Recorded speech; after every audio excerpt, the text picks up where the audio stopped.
Key Battle of the Cremera, a tale of valor and tragedy. The year was 477 BCE, a time when the young Roman Republic was still carving its place in central Italy.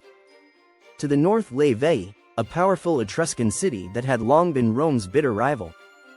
The tension between the two had been simmering for decades, and it was about to boil over into one of the most tragic and heroic episodes in early Roman history, the Battle of the Cremera. The rising conflict. For years, Rome and Veii had been engaged in territorial disputes, each vying for dominance over the fertile lands of Latium. Veii, with its strong fortifications and seasoned warriors, posed a formidable challenge to Rome's expansion. The Roman Senate, determined to check the Etruscan threat, devised a bold strategy. They would send a single noble family, the Veii, to establish an outpost along the Cremera River, directly threatening Veii's influence in the region. The gens Fabia, one of Rome's most prestigious families, answered the call without hesitation. Proud and fiercely loyal to the Republic, they saw this as an opportunity to cement their legacy.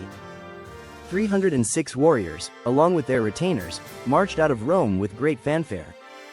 Their mission was clear: defend the river, harass Byzantine supply lines, and prove the might of their lineage.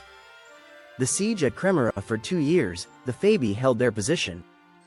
They built a fortified camp along the river and launched frequent raids into Etruscan territory. Their attacks were swift and devastating, striking fear into the hearts of the Byzantines. The Veii had become Rome's first true elite strike force, operating independently yet in service of the Republic. Despite their smaller numbers, their discipline and superior tactics gave them an edge. Their skirmishes were successful, forcing Veii onto the defensive. The Etruscans, however, were patient. They knew that the Veii, isolated from the main Roman army, could not sustain their campaign indefinitely. Supplies grew scarce, and the Veii found themselves outnumbered as Veii called upon its allies for reinforcements. The deception. Recognizing the need for a decisive strike, the Byzantines devised a cunning plan. They deliberately allowed their herds of cattle to graze near the Veii's camp, knowing that the Romans, in desperate need of provisions, would take the bait. The trap was set. Seeing the apparent carelessness of the enemy, the Veii took the opportunity. They armed themselves and rushed out of their fort, eager to seize the livestock and deal another blow to Veii. But as they spread out across the open terrain, the trap was sprung. Hidden Etruscan forces emerged from the surrounding hills and ravines, cutting off their escape routes. From all sides, the Veii were encircled by a vastly superior force. The last stand. Realizing their predicament, the Veii did not falter. They knew there was no retreat, no reinforcements coming to their aid. But they were Romans, and Romans did not surrender. With unyielding courage, they formed a defensive line, standing shoulder to shoulder as the Etruscans advanced. The battle was fierce. The Veii fought with the fury of cornered lions, their swords and shields clashing against the onslaught of Etruscan warriors. Again and again, they repelled their foes, cutting down wave after wave of attackers. Blood soaked the fields by the Cremera, turning the earth into a crimson mire. Yet, for all their valor, the numbers were against them. One by one, the noble warriors of the Veii fell. They fought not just for their own survival but for the honor of Rome.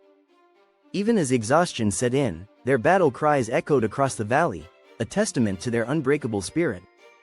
As the last Veii warrior fell, the Etruscans stood in awe. They had won the battle, but at a terrible cost. The ground was littered with the bodies of their own men, and though victorious, they could not ignore the incredible resistance they had faced. The Veii had perished to the last man, but they had earned their place in history. The aftermath. Rome mourned deeply. The news of the massacre sent shockwaves through the city. An entire noble house, save for one surviving boy, Quintus Fabius Vibulanus, who had remained behind in Rome, had been wiped out in a single day. The loss was staggering, but the Republic did not falter. In their sacrifice, the Veii had bought Rome time. The distraction of the Cremera campaign had weakened Veii, allowing the Roman army to regroup and eventually launch a full-scale war against their Etruscan rivals. Within a few years, Veii itself would be conquered, and the memory of the Veii's heroism would become legend. Legacy. The Battle of the Cremera was more than just a military engagement. It was a defining moment in Rome's history. It showcased the unwavering commitment of Rome's elite to the Republic's cause. The Veii had displayed the virtues that would come to define Roman identity: courage, discipline, and an unshakable loyalty to Rome.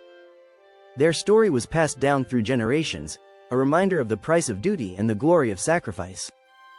The last stand of the Veii would forever be remembered as one of Rome's most tragic yet inspiring episodes, proving that even in defeat, honor could triumph.